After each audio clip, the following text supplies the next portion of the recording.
નમસ્કાર. કુદરતની દુનિયા ખરેખર અજબ છે ને? અહીં દરેક જીવ, ભલે તે નાનામાં નાનો હોય કે મોટામાં મોટો, એનું એક ખાસ કામ હોય છે. ક્યારેક આપણને લાગે કે અમુક જીવ તો ખાલી હેરાન જ કરે છે. પણ શું ખરેખર એવું હોય છે? આજે આપણે આવા જ એક જીવ વિશે વાત કરવાના છીએ, જેમને આપણે ઘણીવાર ખોટા સમજીએ છીએ: પક્ષીઓ.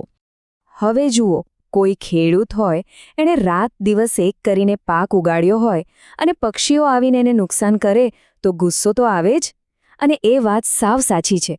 પણ સવાલ એ છે કે શું આ જ આખું ચિત્ર છે, કે પછી આ નુકસાનની પાછળ કોઈ એવો મોટો ફાયદો છુપાયેલો છે જે આપણે જોઈ નથી શકતા? આ આખી વાતને બરાબર સમજવા માટે ચાલો એક કામ કરીએ. આપણા પાડોશી દેશ ચીનના ઇતિહાસમાં ડોક્યુ કરીએ. ત્યાં એક એવી ભૂલ થઈ હતી જેણે કુદરતનું આખું ગણિત જ ઊંધું પાડી દીધું હતું.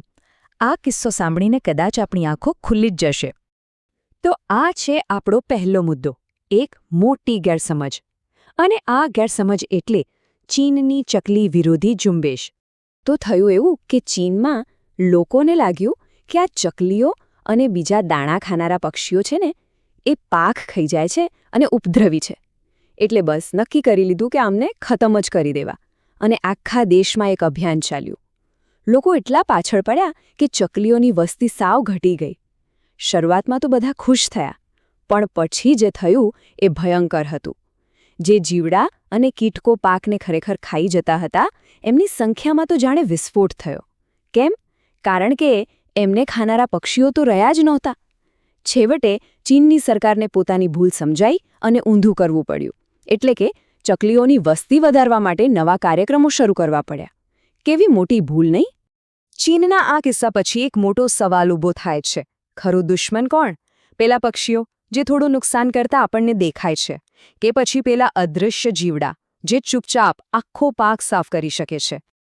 જરા આંકડા પર નજર કરીએ તો ખ્યાલ આવશે. પૃથ્વી પર જેટલા પણ જીવો છે ને, એમાંથી લગભગ અડધા તો ખાલી કીટકો જ છે. વૈજ્ઞાનિકોનું માનવું છે કે લગભગ 80 લાખ જાતના કીટકો આપણી આસપાસ છે. જરા વિચારો તો, 80 લાખ! કેટલી મોટી સંખ્યા છે આ! અને એમની સંખ્યા વધવાની સ્પીડ, એ તો એનાથી પણ વધારે ચોંકાવનારી છે. ખાલી એક ઉદાહરણ લઈએ. ઉધઈની એક રાણી એક જ દિવસમાં 30,000 ઈંડા મૂકી શકે છે. 30,000! એવી જ રીતે કીડીઓ હજારોમાં ઈંડા મૂકે છે. જો એમને રોકવાવાળો કોઈ કુદરતી શિકારી ન હોય તો વિચારો, આખી ધરતી પર એમનું જ રાજ ચાલે.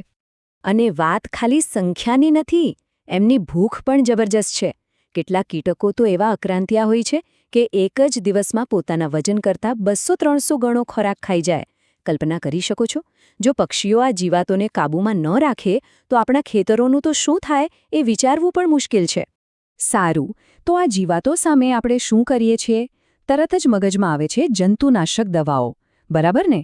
પણ શું આ ઝેરી દવાનો ખેલ ખરેખર કામ કરે છે, કે પછી એક મોંઘો અને મોટાભાગે નિષ્ફળ જતો ઉપાય છે? આપણા દેશમાં દર વર્ષે અંદાજે 1 લાખ ટન જંતુનાશક દવાઓનો છંટકાવ થાય છે. 1 લાખ ટન!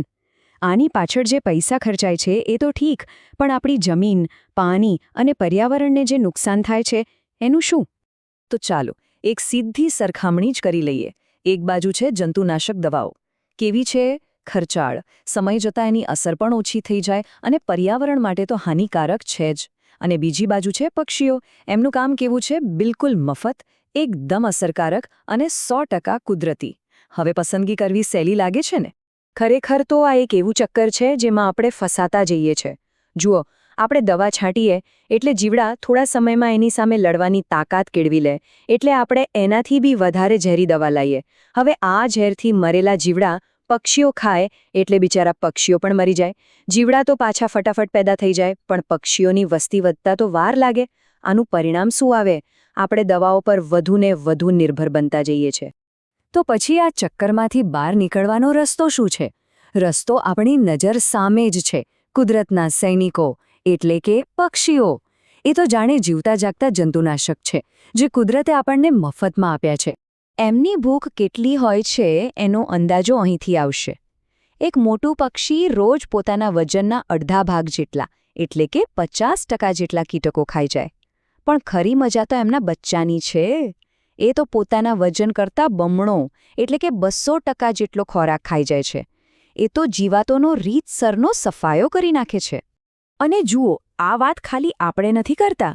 દુનિયાભરના દેશો પક્ષીઓનું આ મહત્વ સમજી ગયા છે. મોરિશસ દેશ તીડથી એટલો પરેશાન થયો કે એણે ભારતથી કાબર મંગાવી.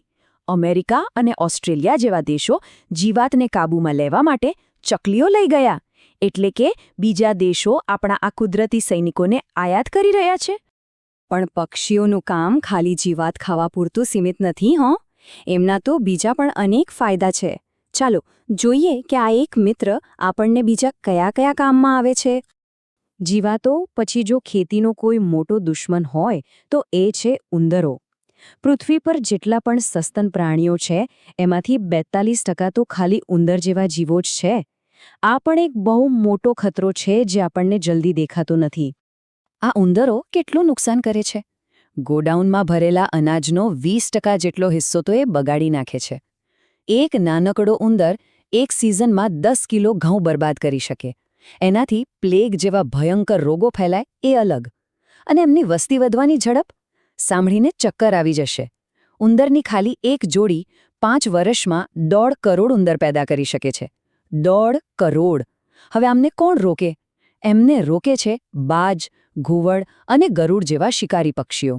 એ જ એમના કુદરતી દુશ્મન છે અને એ જ આપણને અબજો રૂપિયાના નુકસાનથી બચાવે છે. પક્ષીઓના ઉપકારની યાદી હજી ચાલુ જ છે. શક્કરખોરા જેવા પક્ષીઓ ફૂલોમાં પરાગનયન કરીને ફળ અને ફૂલ ઉગાડવામાં મદદ કરે છે.